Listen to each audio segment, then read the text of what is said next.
Education and the acquisition skills are crucial to solving one of the world's most pressing problems. Education is a basic right that promotes other rights such as health and civil participation. It is a key to unlocking the developmental potential of children, communities, and even countries.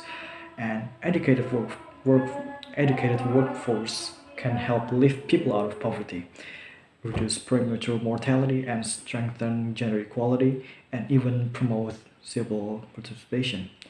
Children must also learn skills that can be flexible and adaptable in that age of uncertainty and economic change. Workers will need breadth of skills and a broad amount of skills such as literacy and numeracy as well as the ability to think critically and to solve problems collaboratively. In this digital age, citizens must be prepared to respond to the challenges presented by the globalizations, climate change, health epidemics, and even economic uncertainty. Now, this world needs to urgently think the way education is done, how it is delivered, and what skill our children will need in this digital age to become a healthy and productive members of society. Now, we does not agree that formal education should be deprioritized, but and the children should pursue more of these digital skills or career, such as content creator or arts or digital arts. But however, we agree that digital skills and formal educations are just as important, but it would be much more efficient if it is in the exact same in the exact order. Now we believe that it is much more impactful if the formal education is prioritized first. Then our children could decide if they want to pursue and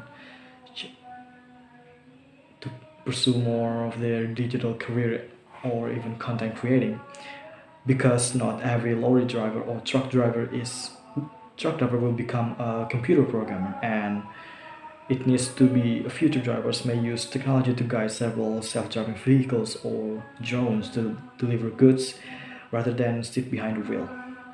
But moving from driving to logistics is a step up and places considerable emphasis on education and training systems to provide a new combination of skills throughout the working life.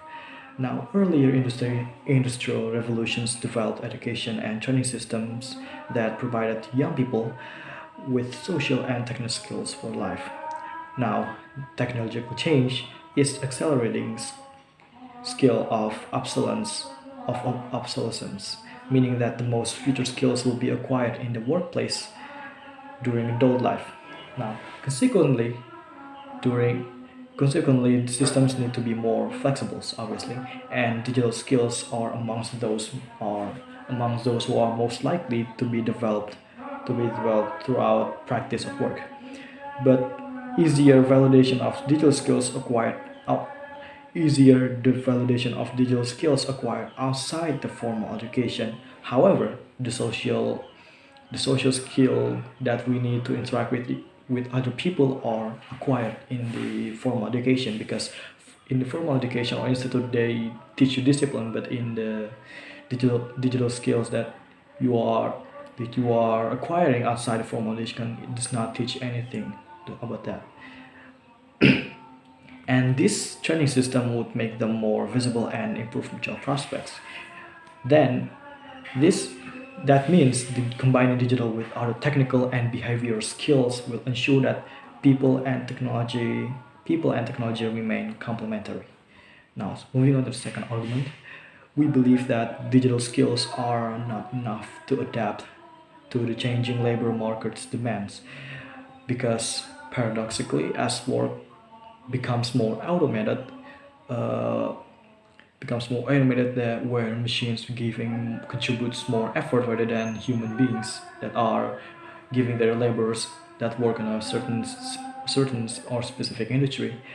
The unique human skills that cannot be as easily replaced by machines become even more needed in the future demands. So, building and strengthening skills such as complex problem solving or critical thinking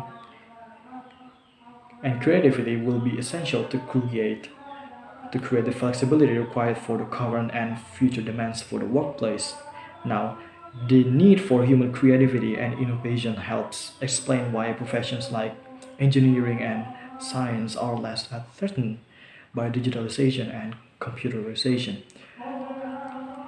Likewise, the occupations that involve sophisticated technology or even communication skills will also be in a better position in the digital area.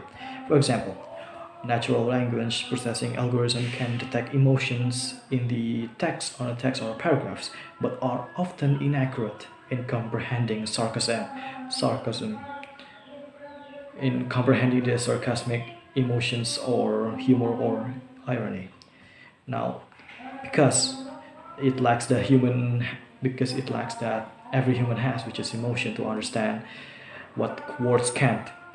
Finally, even if computers and robots could perform every task, economists will still rely on people to come up with new business ideas, and which is that is why we would gladly to oppose this motion.